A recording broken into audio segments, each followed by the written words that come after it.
He said, could you imagine a world where we think of color the same way we think of hair color? Like the color of people's skins the same way. Could you imagine a world where I don't trust redheads? You know, I don't. Those people with dark brown hair are fucking creepy to me.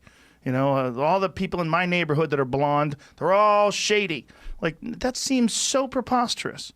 Well, one day, the goal would be so great if one day that's how we feel about all skin color.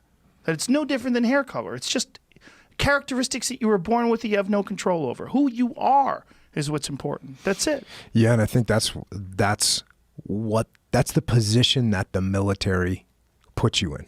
It puts you in this position of, look, I got to rely on this guy. I got to rely on this guy. And if they're reliable, I'm down. I'm good. If they're not reliable, I got a problem. And it doesn't matter what color they are. It doesn't matter it doesn't matter any of that.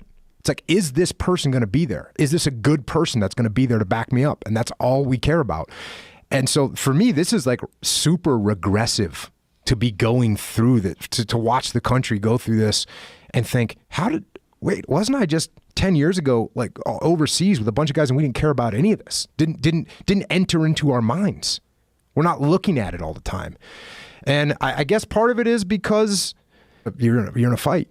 You're in a struggle. And right now, let's face it, in America, there's not a lot of struggling happening. Right? Well, we're kind of making our own struggle right now. Exactly. Yeah.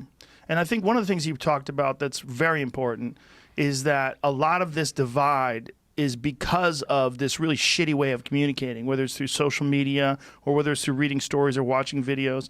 It's a terrible way to not just get information, but it's a terrible way to interact with people. Like, the way to interact with people is the way you and I are doing it right now, just talking to people. And I think the vast majority of problems would be solved amongst reasonable people if they just talked through. They just talk, try to figure out, hey man, I didn't like that you did this. Well, all right, well, I was thinking when I did this, you're right. Here's why I did it.